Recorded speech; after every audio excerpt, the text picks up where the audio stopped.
Hi, I'm Robert Priest at Art Design Cafe.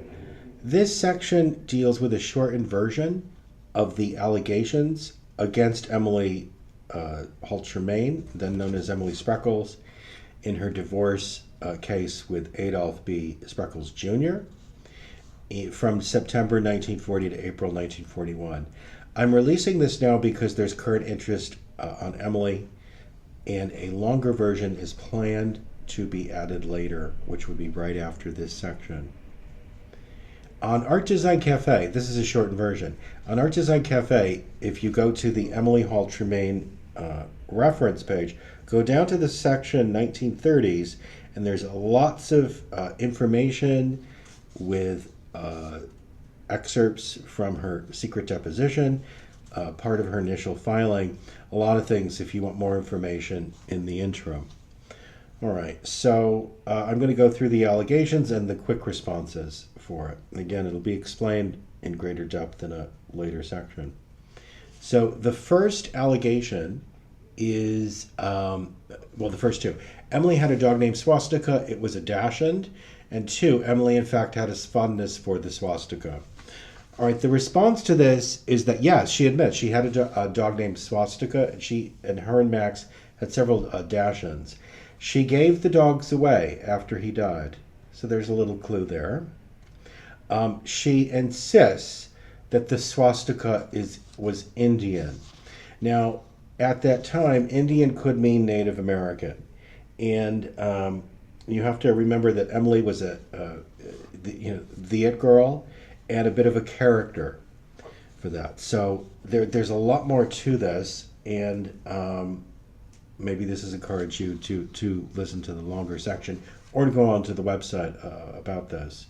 So, all right, so basically, Native American swastikas were all over the Southwest to some extent, the Southwest landscape, and they were used up until the mid-30s, more or less, and then it started changing because the German or the Nazi swastika took over for that.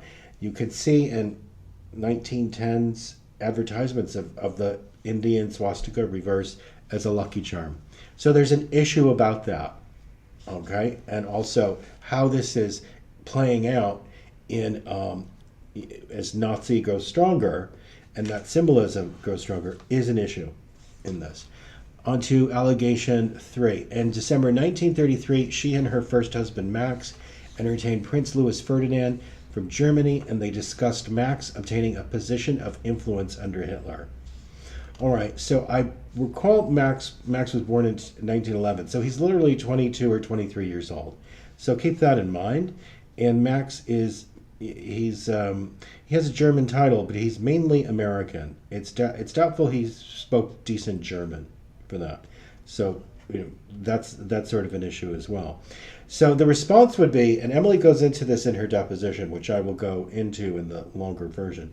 It was of an earlier time. Max and her were not Nazis. They wouldn't go to Germany after Hitler took power. And I confirmed that going into Ancestry, looking at their travel records, that they're not going to Europe even, if I recall correctly. They hoped things would get better year by year as things got worse with Germany. And they had no further contact with the prince after that visit. Just so you know, so she admits it. It also was reported in the papers at that time. Moving on to 4.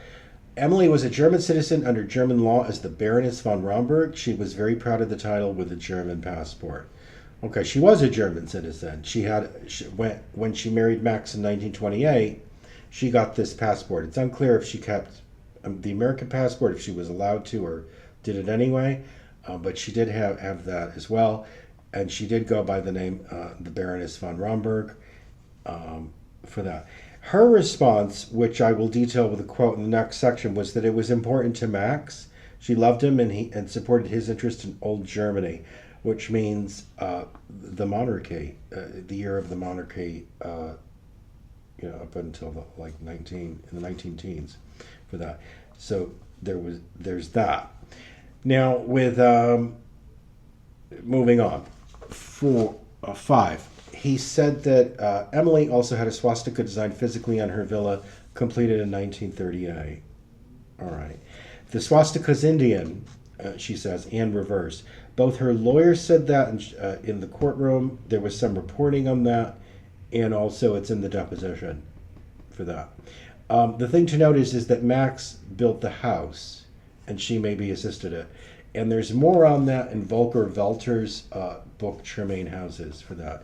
I don't think anyone, there's no photograph of that swastika, and I think there may be a rubbing, but that would be really interesting if that ever comes forward, of what, because if that swastika was indeed reverse, then we could see that more is going on with that.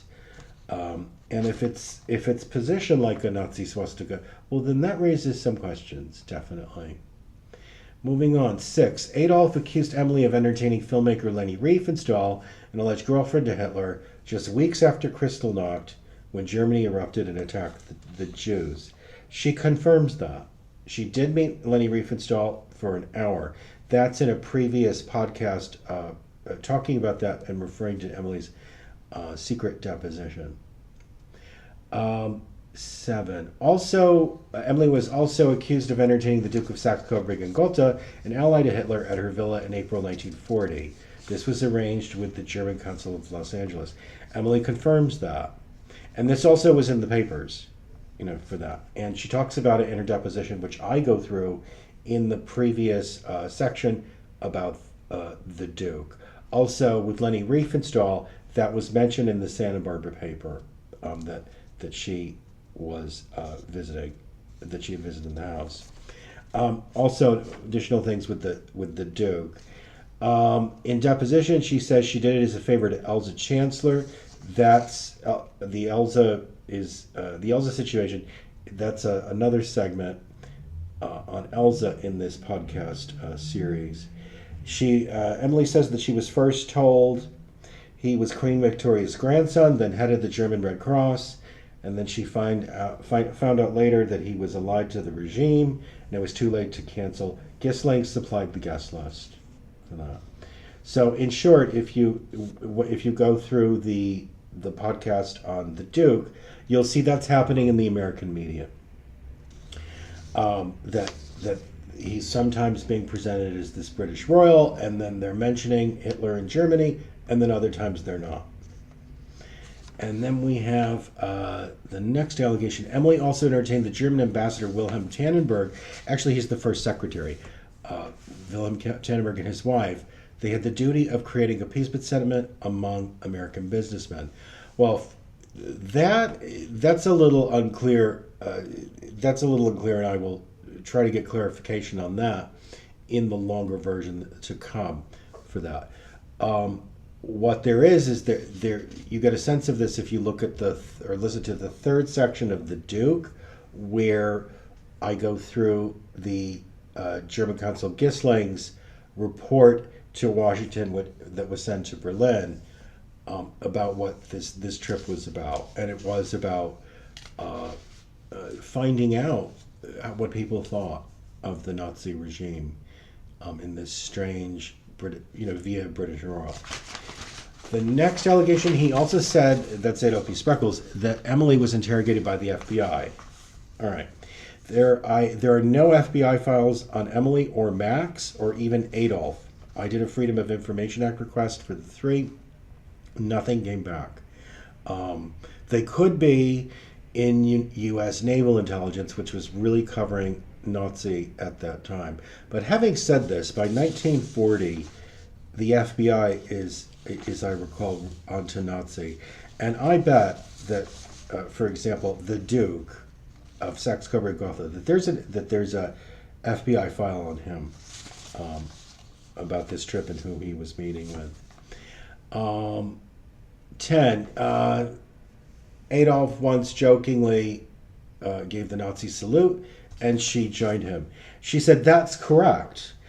She says under duress, noting he very violently attacked her in at least two other instances. No. And then the last allegation, On top of these sensational allegations, Adolf put a Nazi cherry on top. He alleged that Emily had a statue of Hitler in her library. That she dismissed. Well, first of all, there was no photo of this alleged statue, and she said that it was a cheap joke gift that he probably found in the back of the deep in a closet that was given to Max at one point. So, here again, if there was a photograph of a sculpture, that's one thing. But this is what these allegations are like. They're kind of half serious and half not, it seems. For that. And so that is the short version of the allegations. It probably is a little confusing to hear like this, but that's, because there are contexts to it. There's going to be a longer section. There are also elements or various documents and things on the Art Design Cafe website. So that is the end of this. What I'd like to maybe leave you with is stay tuned, because the next things that happen, really two things, really point to showing that Emily was around U.S. naval intelligence, which was connected to the FBI. And it's unclear at this juncture when that connection started. It was in her family, her brother-in-law, J. Bennett Noble, but when that kind of kicked in and how it continued and how it interweaved. So I mentioned, for example, a possible FBI report on the Duke of Saxe, Coburg, and Gotha.